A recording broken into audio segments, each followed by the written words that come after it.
So yeah, my mother defried my butt while I was a baby, about 3 years old. She absolutely did. She doesn't accept that fact to this day. But the fact remains is that she did. And this is how it happened. It was about 7 p.m. and I was getting back from home. I had been playing outside the whole day like all the other kids in the neighborhood. And I came back in the evening and I was surprised. I was very excited. A special meal was being cooked, chapati. If you have eaten chapati before, you know how good that thing tastes. And I really like chapati. I still like it to this day. Not as much as I used to, but I still like it. So I was very excited. It was a small kitchen somewhere, and it was a fire, like it was a wooden fire, that wooden fire. And then there were three seats, like there were trunks of wood, like short trunks of wood surrounding the fire, like three of them. One for my dad, one for my mom, and another one for me, because that was our entire family at that time. I'm the firstborn. So they were all black on the top. They had been charred. I don't know why they'd been charred, but they were black at the top. And then the fire was somewhere in the middle. And on that particular day, since she was cooking chapati, the frying pan was on top of the fire. And the frying pan was totally and completely black at that time. So she had put some oil on the frying pan. And she was about to put on the first chapati on top of the oil, the boiling oil at that time. The kneaded dough was just on her side, rolled into small balls, and the other ones had been rolled on the surface of the table so that they looked round like a chapati should look like. But somehow something happened. I don't know. My confusion as a kid, my excitement about the food. I don't know what I thought. I went to sit down as usual and wait for the food to cook. I was very excited. But somehow I confused the top of my trunk of wood that I was supposed to sit on with the frying pan because they were the same color. I got confused and I sat on the frying pan with oil boiling on it. My goodness. I didn't feel anything at first. I think it took some time for the heated oil to start burning through me and all that. So I felt nothing. I waited. I was looking around, absent minded and all that. I don't know what I was thinking about. Maybe some 3 year old nonsense I was thinking about. But then something started feeling weird. Started feeling hot. And my butt started feeling hot. I'm like, what's going on? Why is it feeling hot? Then I ignored it. A few seconds later, here it's getting hotter. Like I feel it's getting hot. I'm like, what the hell is going on today with my seat? Did I did did I sit on some charcoal or something like that? I was wondering. Then I was looking around. I see a wooden trunk with the one I was supposed to be seated on, and I'm wondering what happened. Is there an extra one today? I already know there are three, and we're already three here, so there should not be an empty one. But there's an empty one next to me. So I look at it and I wonder, what am I seated on? Then I look down. I look down and then I see the fire. I see the fire like hitting me from below. And then it just came to realization, whoa, I'm seated on the frying pan. I was shocked. And you would expect me to scream or do something very dramatic at that point, but I didn't. I have some very, I don't know what you would call them, but very African parents, very non forgiving of any little mistake. So I was filled with fear. I wasn't filled with fear because I was sitting on a frying pan. I was filled with fear because I didn't know what my parents were going to do to me when they realized I had sat on their frying pan with cooking oil. I had definitely wasted their cooking oil.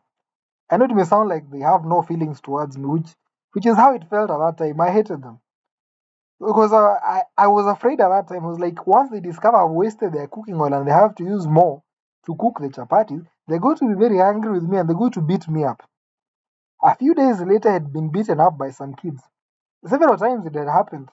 And every time I come and report to my parents that I have been beaten up by some kids, they would come and beat me up again and tell me, why were you getting yourself in situations where you could get beaten up? You're supposed to be smarter than that.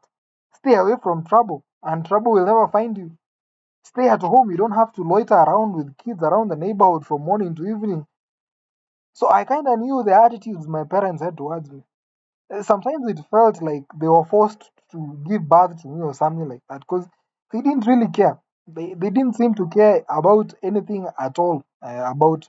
I mean, they fed me and gave me a place to sleep, but it felt like it was strictly out of obligation. So I was really scared once I realized this. I knew they were going to beat me up, and worse still, I knew they might do something even more serious.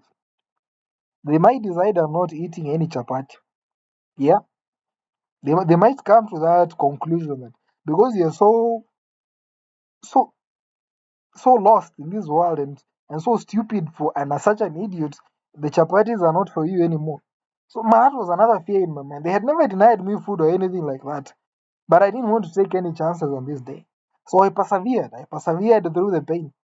The pain was a lot.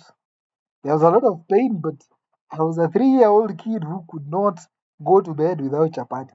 I could take the pain.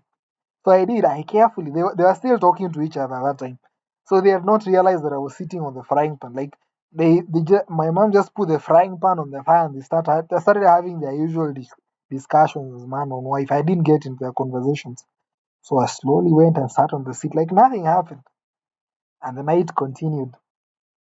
For some reason, I don't know how much pain tolerance kids have, because I think kids might have a very high pain tolerance. If something like that happened to me right now in my age, I think I would scream. But I didn't. I sat there and they continued cooking like nothing had happened, completely oblivious to what had just happened. They finished cooking the chapatis. I ate the chapatis. I was very happy and I went to bed. Just like that. I used to sleep on the same bed as my parents at that time. So on the very end of the bed next to the wall, that's where I used to sleep. So I slept well. Then morning came. Morning came. That's when my mother wants to give me a bath at that time. So she tries to removes all my clothes, like the shirts I had, everything I had on top. Then she went to remove my short, the short that I was wearing when I sat on the frying pan. And oh God, the pain.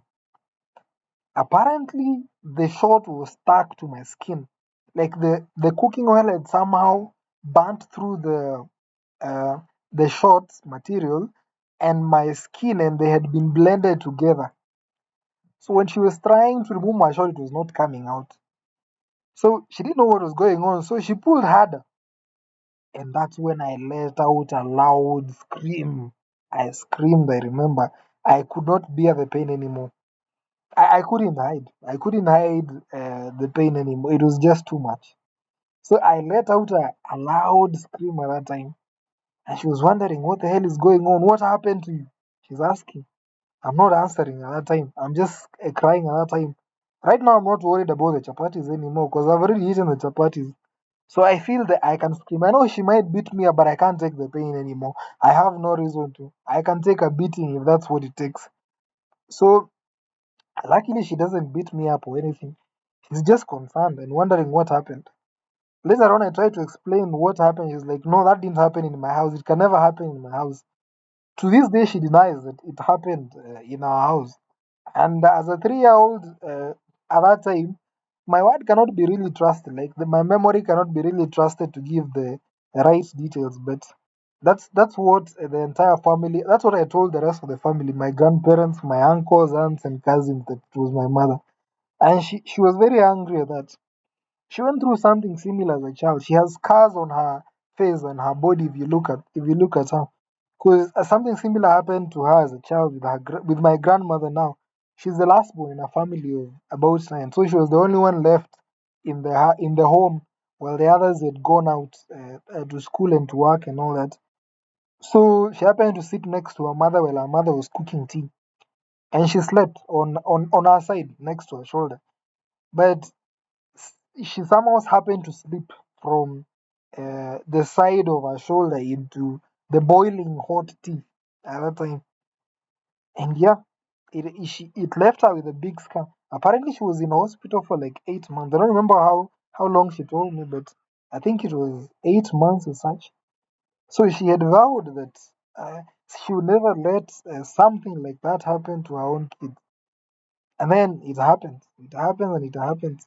She ended up frying her own kid in cooking oil, performing the same mistake in which she feels her mother was irresponsible for doing. So yeah, that's how it happened. And yeah, my cousins got to know of it, and they thought it was very funny. So I remember when I went to visit like my grandmother. It was back when I was like 4 years old, and they had a story of how my bath was fried. So when my mother would try to shower to give me a bath, like when I was like 3 4 years old, my mother would bathe me in public. They wouldn't take me to a bathroom or anything like that. So they'd bathe me just in the middle of the house. And my cousins were around and they had heard the story. So they would line up around me, like they would surround me at that time and try to see my butt at that time. See the burnt butt. They thought it was funny. I didn't think it was funny. So I would turn around every time. Every time someone went to look at my butt, I would just turn around so that they don't get a view of it and the satisfaction of it. I wasn't going to give them the satisfaction of seeing it. I was very angry. I was even angrier for being bathed in public since that time. So I have lived with that. Right now it's healed. I can't say that I there is a scar there. It somehow happened to heal, but it's darker than the rest of my skin, I would say. And so it was also the time when I was learning how to walk. 3 4 years old, that's when you're learning how to walk properly. So it really affected how I walk. Like I kind of walk weird somewhere, like I'm limping or something like that. So if you've seen that from me, that's where it started. The muscles in your butt, the glute muscles, they are responsible for walking. If you want to walk effectively and efficiently as a human being, you need to make sure that the muscles of your butt are involved in the process of walking. So I learned to bypass the muscles at that time, and basically I use my thighs as the muscles that the main muscles for steering my movement forward. Yeah, but yeah, that's my story, and I did go through that. I know it might sound uh, uh, it might sound quite like a fairy, not a fairy to really like a nightmare, but uh, it wasn't really that bad. I would say it was just whatever intrigues me that I didn't cry after sitting on it because I was wondering how much pain tolerance they have. Because my mom also told me something else. Like when I was getting injections as a kid, she was really surprised. I wasn't crying at that time. I wasn't like afraid of the needles, or I wasn't crying when I was getting an injection like she expected a kid to do. So I don't know whether my pain tolerance was high, whether my fear was too much, but I feel like I was raised in a very hardcore manner. I remember also being hit in the head by a stone and I was bleeding so much and same thing happened. My parents would always tell me why are you involving yourself in things that could get you hurt? Like they expected me to take care of myself and I lived that way in a manner that I was the one who was to look out for myself. If I didn't look out for myself, there was no one to do that for me. They would ensure I have food to eat and a place to sleep and some clothes and a little bit of something here and there. But it was up to me to make sure I don't get into any conflict.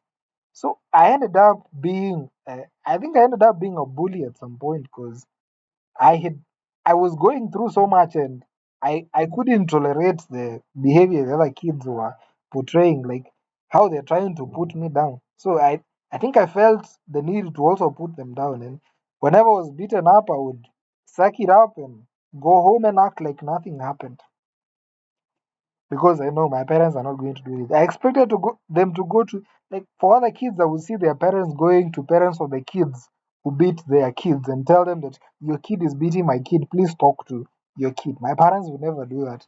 Like tell the neighbor to keep the kids off me. No, that's my job. I'm the one who should be avoiding that kid or beat them up. I don't think they had an issue if I beat the other kid up. But yeah, that's the story of how my mom fried my butt.